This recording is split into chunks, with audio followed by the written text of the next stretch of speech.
Hello guys, आप सभी का वेलकम है क्विक स्टडी जियो चैनल पर। आज का जो टॉपिक है वो है हर्टलैंड एंड रीमलैंड थ्योरीज। ठीक है, तो इस टॉपिक में मैं तो आपको सिर्फ हर्टलैंड थ्योरी जो है उसको एक्सप्लेन करूंगा। उसके बाद इसके अगले वीडियो में रीमलैंड थ्योरी को एक्सप्लेन करूंगा। ठीक है, तो यहाँ पे आप समझ लेते हैं कि ये जो हर्टलैंड और रीमलैंड जो थ्योरी है ये क्या है। ठीक है, तो ये जो चीज है ये आपका दो इंपॉर्टेंट जियोपॉलिटिकल थ्योरी है जिसका काम था कि एक्सप्लेन करना बैलेंस ऑफ पावर। दुनिया में बैलेंस ऑफ पावर को कैसे बैलेंस ऑफ पावर रहेगा वर्ल्ड में, उसको एक्सप्लेन करने का ये जो थ्योरी है काम किया है। ये जो आर्टिकल है इसमें हम डिस्कस करेंगे कि कैसे ये हर्टलैंड और रिमलैंड थ्योरीज है उसको डिटेल में हम जानेंगे। ठीक है, तो इसका जो मेन मकसद था वो ये था, जो बताना चाहा था कि हु रूल ईस्ट यूरोप। ठीक है, जो भी ईस्ट यूरोप को कमांड करेगा, ठीक है, मतलब ये जो रीजन है उसको जो कमांड करेगा वो मतलब आपका, हाँ, ईस्ट यूरोप को जो कमांड करेगा, ठीक है, वो हर्टलैंड को कमांड करेगा। और जो हर्टलैंड को कमांड करेगा वो वर्ल्ड आइलैंड को कमांड करेगा, जितने भी ये जो आपके कॉन्टिनेंट है उनको। ठीक है, और जो वर्ल्ड आइलैंड को कमांड करेगा वो पूरी दुनिया को कमांड करेगा। ठीक है, तो ये हर्टलैंड क्या है, ठीक है, ये कैसे कमांड करेगा, क्या चीज को देख के ये कह रहे हैं, ये जो थ्योरी है कि ये हर्टलैंड जो है पूरी दुनिया को कमांड कर सकता है, उसी थ्योरीज को, उसी चीज को हम जानेंगे। तो चलिए जानते हैं क्या चीज है। ठीक है, तो पहले ये जो आप डायग्राम है ये देख लीजिए, है ना। तो ये जो थ्योरी है हर्टलैंड थ्योरी, तो हर्टलैंड थ्योरी जो है, ठीक है, इसको मैकेंडर ने लाया था, MACKINDER, मैकेंडर हर्टलैंड थ्योरी भी कहते हैं। ठीक है, the central statement of Mackinder heartland theory is that control of heartland region which stretches from east Europe to central Asia is essential for achieving global dominance. ठीक है, ईस्टर्न यूरोप से लेके central Asia तक। ठीक है, एक minute रुक जाइए, है ना। ये यहाँ पे आप देख सकते हैं। ठीक है, ये जो मैकेंडर है हर्टलैंड थ्योरी लाया था, है ना। तो ये कब लाए थे? सबसे पहले 1904 में इन्होंने थ्योरी लाया था। ठीक है, उसके बाद 1919 में लाया, फिर उसके बाद आपका 1943 में फिर रिवाइज किया। ठीक है, मतलब ये फर्स्ट बार इस समय लाया, फिर उसी चीज को रिवाइज किए, फिर रिवाइज किया। ठीक है, तो 1904 में जब इन्होंने अपना हर्टलैंड थ्योरी लाया था तो उस समय पे हर्टलैंड नहीं था नाम, है ना। उस समय पे जो रीजन है एक पाइवट एरिया करके इन्होंने एक नाम दिया था, पाइवट एरिया। ये जो आप मैप में देख सकते हैं, ये जो रीजन है ये चीज देख सकते हैं। ठीक है, मतलब इस रीजन को जो भी रूल करेगा, उनका कहना था इस रीजन में जो भी रूल करेगा वो पूरे दुनिया में रूल करेगा। ठीक है ना। फिर उसके बाद ना 1919 में क्या बोलते हैं, इसका मॉडिफिकेशन किया गया। मॉडिफिकेशन जब किए ना तो क्या हुआ कि ये जो आपका इधर एरिया है इसको थोड़ा सा छोड़ दिया गया, और इधर पे ईस्ट में थोड़ा सा और क्या बोलते हैं, वेस्ट में थोड़ा सा और बढ़ाया गया। ठीक है, एरिया को, ये जो पाइवट एरिया है ना, थोड़ा कुछ इस तरीके से, है ना, ऐसे ही था लेकिन थोड़ा इधर तक था। ठीक है, तो ये जो रीजन हो गया, ये जो पाइवट एरिया था वो आपका हर्टलैंड कहलाने लगा। ठीक है, 19 आपका 19 में। ठीक है, उसका 1943 में मिडलैंड बेसिन करके बोला कि भाई ये जो आपका हर्टलैंड है ये तो इंपॉर्टेंट है ही, इसमें जो रूल कर रहा है वो दुनिया में तो रूल करेगा, लेकिन ये जो आप मिडलैंड बेसिन है जो कि अमेरिका को, ठीक है, जो नॉर्थ अमेरिका है जो रीजन है उसको मिडलैंड बेसिन को भी इंपॉर्टेंस दिया। ठीक है, उसको इग्नोर नहीं किया, बोला कि उसका भी महत्व है। ठीक है ना। तो ये हो गया आपका 3 बार जो है मैकेंडर ने क्या बोलते हैं थ्योरी लाया, मतलब पहली बार लाया, दूसरे बार में रिवाइज किया 1919 में, फिर तीसरे बार में फिर रिवाइज किया। ठीक है, तो तीसरे बार में आपका रिवाइज किया तो मिडलैंड बेसिन के बारे में बोला, और जो दूसरे बार था उसमें हर्टलैंड करके नाम दिया, है ना। और 1904 में तो पाइवट एरिया, फिर आपका इनर क्रिसेंट, आउटर क्रिसेंट, ये सब बोला। ठीक है, ये पाइवट एरिया, फिर ये जो आपका पीला वाला रीजन दिख रहा है वो जो है आपका इनर क्रिसेंट, और उसके बाहर का जितना रीजन है उसे आउटर क्रिसेंट कहा, है ना। तब इसी चीज को समझते हैं कि मैकेंडर हार्टलैंड थ्योरी ये क्या है। तो ये रिवीजन ये सब हुआ। ठीक है, इसको इतना हल्का से याद रखो। बाकी ये हार्टलैंड क्या है, क्यों इंपॉर्टेंट है, क्या महत्व है, इस चीज को समझते हैं आगे, है ना। मैकेंडर बिलीव दैट जो भी स्टेट या एम्पायर है अगर हर्टलैंड को वो कंट्रोल कर रहा है ठीक है, तो वो मोस्ट पावरफुल होगा दुनिया में, और वो कंट्रोल कर सकेगा लैंड पावर को रेदर देन सी पावर। ठीक है, मतलब ये कर रहा है कि मोस्ट पावरफुल होगा दुनिया में, और उसको ना रिक्वायर होगा कि लैंड पावर को कंट्रोल करे, ना कि सी पावर को। ठीक है, मैकेंडर जो है सी पावर को कंट्रोल करने पे उतना फोकस नहीं कर रहे थे, लैंड पावर को कंट्रोल करने में फोकस कर रहे थे। ठीक है, उससे जो भी स्टेट और एम्पायर है वो मोस्ट पावरफुल बन जाएगा। He argued that throughout history, the great empires are those that control the heartland of its periphery, and that a united and strong, powerful controlling the heartland would be able to resist any attempt at external domination. Mackinder theory emphasized the important strategic thinking and policy making, and warned the danger of a powerful state controlling the heartland and threatening the rest of the world. ठीक है, मतलब ये कहा जा रहा है कि भाई जितने भी ग्रेट एम्पायर्स थे, ठीक है, जितने भी ग्रेट एम्पायर्स थे उस हर्टलैंड को कंट्रोल कर रहे थे, या उस हर्टलैंड में ही वो थे। एग्जाम्पल के लिए जैसे ये जो रीजन है यहाँ पे अगर आप देखोगे तो जो पुराने जो बड़े बड़े जो एम्पायर है, मंगोल एम्पायर, ठीक है, ऑटोमन, जार, ठीक है, वो इन्हीं रीजन में ही पाए जाते थे, इसी हर्टलैंड में ही पाए जाते थे, है ना। ठीक है, अब ये जो हर्टलैंड है इतना इंपॉर्टेंट क्यों है उस चीज को समझते हैं। ठीक, why heartland was so important? The region cannot be accessed through the sea route as it is guarded by geographical barriers like mountain and cold climate of Arctic. It is vast natural resources. ठीक है, मतलब ये जो reason है, ठीक है, ये जो रीजन है यहाँ पे क्या है, देखिए ऊपर में आपका क्या है, आपका आर्टिक है, ठीक है, मतलब पूरा बर्फ जमा है। ठीक है, इधर से समुद्र है, ठीक है, इधर से भी समुद्र है, नीचे आपका क्या है, आपका जैसे ये जितने भी स्थान वाले देश है ना, कजाकिस्तान, उज्बेकिस्तान, तो वो डेजर्ट एरिया, चाइना का जो डेजर्ट एरिया, तो वो एकदम से क्या बोलते हैं, बहुत ही ज्यादा क्या बोलते हैं, दुर्गम एरिया है। ठीक है, मतलब कठिन एरिया है, तो वहां से तो हमला नहीं होगा। और इधर पे क्या था, आपका यूराल माउंटेन था, ठीक है, बहुत बड़ा पहाड़ी एरिया था। ठीक है, तो उस वजह से ये जो रीजन है, ठीक है, ये सुरक्षित था। और ये जो रीजन है यहाँ पे आपको ग्रासलैंड मिल जाएंगे, ठीक है, कई सारे नेचुरल रिसोर्सेज, नदियाँ, ठीक है, ये सारे चीजें मिल जाएंगी, फॉरेस्ट, लकड़ियां, सब चीज मिल जाएंगी। ठीक है, तो इस रीजन को जो कंट्रोल करेगा वो सारे रीजन को कंट्रोल करेगा, इस वजह से कहा गया है। ठीक, तो ये है इंपॉर्टेंट। और क्या चीज की वजह से इंपॉर्टेंट है, चलिए देखते हैं आगे। अच्छा हाँ, ठीक है, अब डिवीजन ऑफ वर्ल्ड बाय मैकाइंडर। ठीक है, अब उस वर्ल्ड को मैकाइंडर ने कैसे डिवाइड किया। ठीक है, तो पहले तो हमने डिसाइड बता दिया कि जो हर्टलैंड है वो इंपॉर्टेंट क्यों है, क्योंकि सुरक्षित है, ऊपर नीचे, north east west north south से, प्लस उसके पास में खुद का ही रिसोर्सेज बहुत सारा है ना, रिसोर्सेज बहुत सारा है, जिस मतलब उसको किसी और पे डिपेंड होने का जरूरत नहीं है। ग्रास लैंड है, खेती कर सकता है, लकड़ी मिल रहा है, साफ पानी मिल रहा है, बड़ा जगह है, ठीक है, और पॉपुलेशन भी है। ठीक है, अब मैकेंडर ने कैसे वर्ल्ड आइलैंड को कैसे 3 रीजन में बांटा। तो पहला है आपका हर्टलैंड, दूसरा है आपका इनर क्रिसेंट, और तीसरा है आपका आउटर क्रिसेंट। ठीक है, इस चीज को मैंने बता दिया, दिखा दिया। ठीक है, एक बार और देख लेते हैं। ठीक है, ये जो रीजन है आपका है हार्टलैंड, उसके बाहर का रीजन, ये जो पीला पीला रीजन दिख रहा है ना, ये है आपका इनर क्रिसेंट, और उसके बाहर का ये जितना भी एरिया है, ये जितना भी आइलैंड है, जितना भी कॉन्टिनेंट है, वो है आपका आउटर क्रिसेंट। ठीक है, तो इस 3 भाग में जो मैकेंडर है उन्होंने बांट दिया वर्ल्ड को। ठीक है, हर्टलैंड किसको कहा, this is the central region of the world island which stretches from east Europe से लेकर सेंट्रल एशिया तक। ठीक है, Mackinder believe that heartland was the most important geopolitical region in the world, and that its control was essential for global dominance. ठीक है, मतलब जो heartland है वो ईस्ट यूरोप से लेकर सेंट्रल एशिया तक फैला हुआ है। ठीक है, ये बहुत इंपॉर्टेंट जियोपॉलिटिकल रीजन है।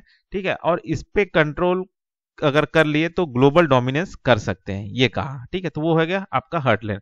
इनर क्रिसेंट किसको कहा गया, वो रिंग। ठीक है, this is the ring of land surrounding the heartland. ठीक है, मतलब वो जो हर्टलैंड था ना, उसके अराउंड में जो रिंग, जो लैंड था, जो रिंग की तरह उसको हर्टलैंड को क्या घेर के रखा हुआ था, तो वो लैंड को इन्होंने इनर क्रिसेंट कहा। ठीक है, जिसमें क्या क्या आता है आपका, जो वेस्टर्न यूरोप है, मिडिल ईस्ट है, इंडियन सब कॉन्टिनेंट। ठीक है, Mackinder believe that inner crescent was important because it was the gateway of the heartland and could therefore influence event in heartland। ठीक है, इन्होंने बोला कि inner crescent भी important है और जो ये इनर क्रिसेंट जो है एक गेटवे की तरह हो सकता है, जिसके जरिए वो जो भी देश है, दुश्मन देश है या जो भी दुश्मन है, वो हार्टलैंड तक पहुंच सकते हैं और यहाँ पे प्रभावित कर सकते हैं इवेंट्स को हार्टलैंड में। ठीक है। तीसरा है आपका आउटर क्रिसेंट।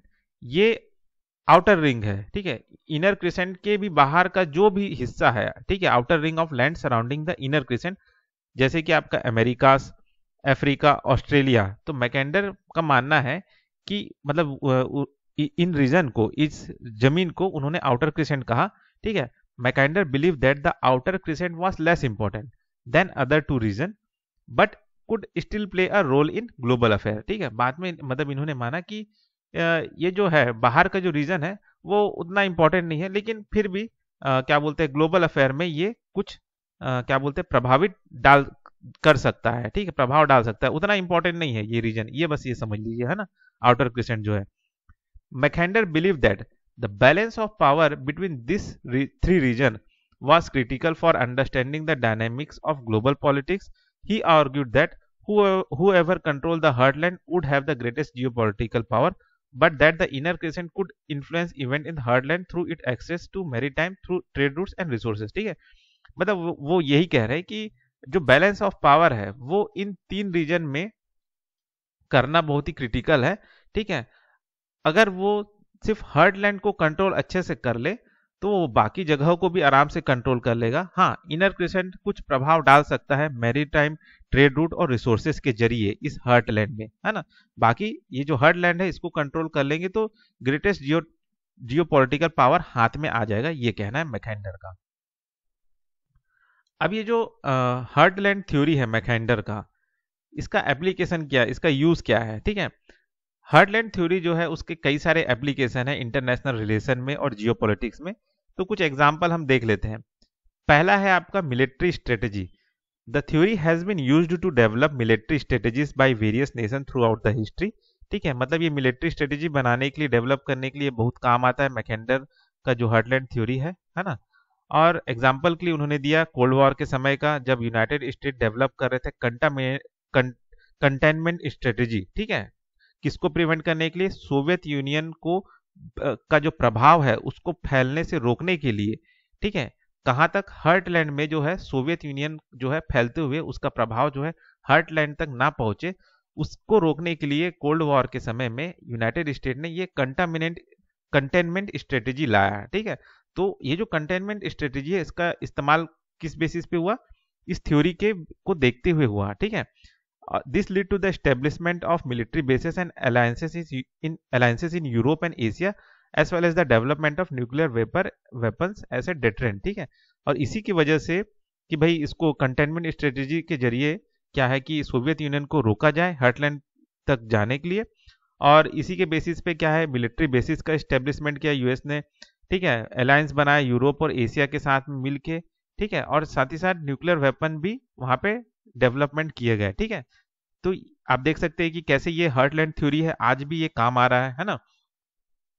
दूसरा क्या एप्लीकेशन है, इकोनॉमिक डेवलपमेंट में। ठीक है। Understanding the strategic importance of certain region can also inform geopolitics and development strategies. ठीक है। इकोनॉमिक डेवलपमेंट के लिए यूज हो रहा है। ठीक है। Countries can invest in infrastructure and resource in the heartland. ठीक है। मतलब जो देश है वो इस हार्टलैंड में रिसोर्स पाने के लिए इंफ्रास्ट्रक्चर पे इन्वेस्ट कर रहे हैं, रिसोर्स में इन्वेस्ट कर रहे हैं, ताकि वो रिसोर्स को वो हासिल कर सके। ठीक है। वो मार्केट को हासिल कर सके और अपना सप्लाई चेन है उसको सिक्योर कर सके। ठीक है। तो उसमें भी ये आपका हार्टलैंड थ्योरी जो है काम आ रहा है। ठीक है। तीसरा है आपका geopolitical analysis. The heartland theory is often used as a framework for analysing global power dynamic and predicting future trends. ठीक है। कि भाई इसकी मदद से हम एनालाइज कर सकते हैं कि भाई आगे चल के जो ग्लोबल पावर है किसके तरफ शिफ्ट करेगा। ठीक है। प्रिडिक्ट कर सकेंगे कि फ्यूचर में क्या मांग बढ़ेगा, क्या ट्रेंड रहेगा। ठीक है। साथ ही साथ ये थ्योरी और क्या हेल्प करता है पॉलिसी मेकर को, कि है ना, it helps policy makers and analyst to understand the importance of certain region and potential impact of geopolitical events on global stability and security। मतलब ये कहा जा रहा है कि ये हेल्प करता है पॉलिसी मेकर्स को कि वो अच्छे से एनालाइज कर सके किसी रीजन को, ठीक है, उसके इंपॉर्टेंस को अंडरस्टैंड कर सके, ठीक है, उसका क्या पोटेंशियल इम्पैक्ट पड़ेगा जियो पॉलिटिकल इवेंट्स में, ठीक है, जिससे जो ग्लोबल स्टेबिलिटी है और सिक्योरिटी है वो क्या बोलते हैं बना रहे, ठीक है। तो इस थ्योरी से वो चीज़ हम समझ सकते हैं। एनर्जी सिक्योरिटी, हार्टलैंड जो है इस रिच इन नेचुरल रिसोर्सेज, जो हार्टलैंड है वहाँ पे नेचुरल रिसोर्सेज का बहुतायत है, ठीक है, ऑयल है, गैस है, ठीक है, making it crucial region for energy security. तो एनर्जी सिक्योरिटी के लिए वो बहुत जरूरी रीजन है, ठीक है। जो भी देश है वो इन्वेस्ट कर रहे हैं एक्सप्लोरेशन डेवलपमेंट इन हार्टलैंड, ताकि जो फॉरेन सोर्स ऑफ एनर्जी पे जो डिपेंडेंस है वो कम हो सके, ठीक है।